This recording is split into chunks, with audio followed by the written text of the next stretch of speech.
सवाल यह नहीं है कि अकील खान क्या सोच रहे हैं, मैं क्या सोच रहा हूं। सवाल यह है कि हम सब जो हैं हमारे देश के प्रधानमंत्री के लिए क्या सोच रहे हैं। अगर किसी पार्टी का नेता गाली दे रहा है, नीच कह रहा है, औकात दिखाने की बात कर रहा है, तो आपको क्या लग रहा है, इससे क्या उसकी औकात बढ़ जाती है उसकी पार्टी में? इसलिए बार बार एक नहीं दसियों एग्जाम्पल मैं आपको पढ़ के सुना दूंगा, और इससे उस पार्टी का नुकसान होता है। लेकिन क्या उस नेता का फायदा होता है उसकी पार्टी के भीतर ही, इसलिए इस तरह के बयान होते हैं। और क्या राहुल गांधी, सोनिया गांधी या फिर प्रियंका गांधी ऐसे नेताओं को खुली छूट देते हैं कि जो मन में आए, चाहे राष्ट्रपति हो चाहे प्रधानमंत्री हो, जो मन में आए तुम बोलो, कोई फर्क नहीं पड़ने वाला है? अब आप अपने आप पता नहीं किन किन निष्कर्षों पर पहुंच रहे हैं, मैं तो उन पर कुछ कह नहीं सकता। मेरा उन पर कोई टिप्पणी करना ठीक भी नहीं है।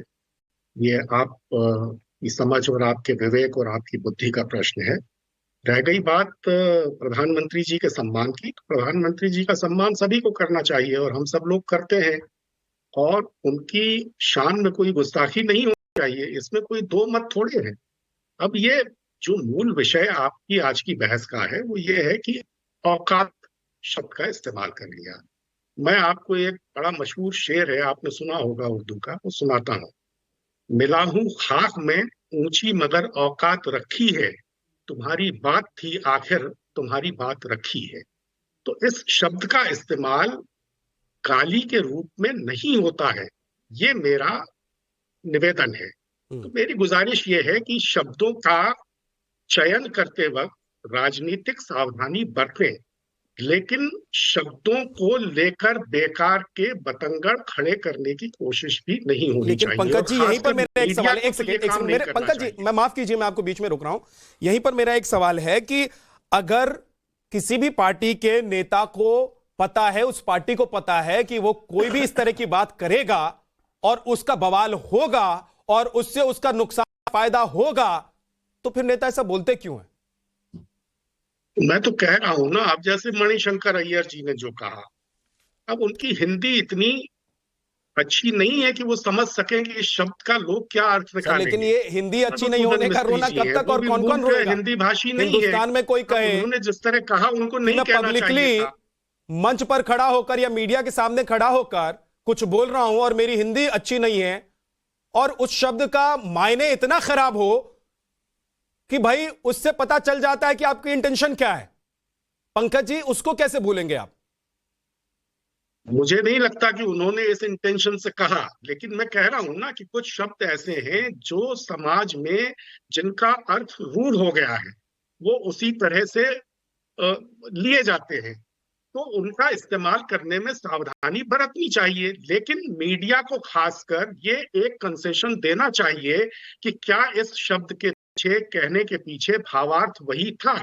अब एक शब्द को लेकर उसका इतना बड़ा मैं आपसे खड़ा करने की कोशिश करें, जैसे कि प्रधानमंत्री जी को गाली दे दी है, उसके बाद मैं हर्षवर्धन जी के पास जाऊंगा।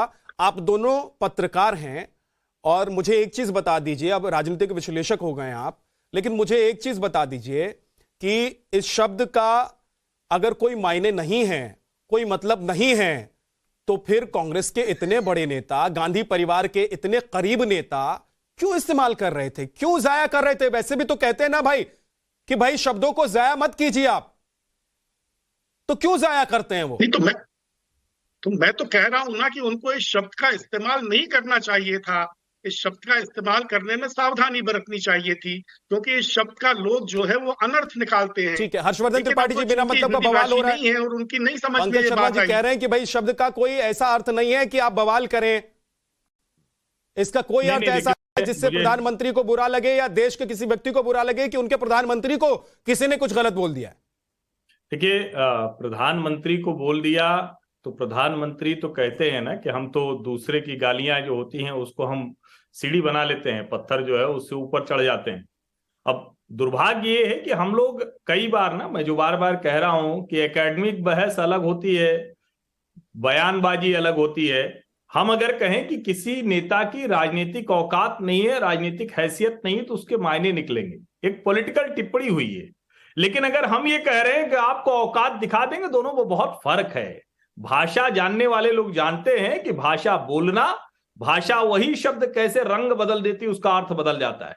और यहां बहुत स्पष्ट तौर पर है कि मधुसूदन मिस्त्री कह रहे हैं कि नरेंद्र मोदी को उनकी औकात दिखा देंगे, उनकी औकात बता देंगे।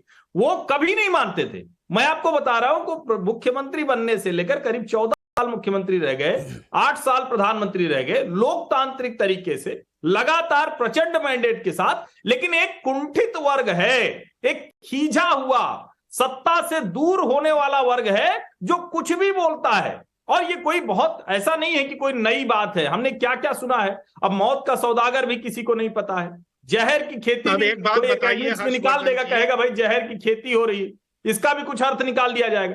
मुझे लगता है जब हम बहस में इस तरह से चीजों को बचाने की कोशिश करते हैं ना, तो हम क्या बोल रहे हैं वो तो हम जानते ही हैं, लेकिन दर्शक जो देखता है, जो सुनता है, उसको अच्छे से किसी के भी जो कहते हैं ना कि उसके मूल चरित्र के बारे में पता चल जाता है। ये सबसे महत्वपूर्ण बात है।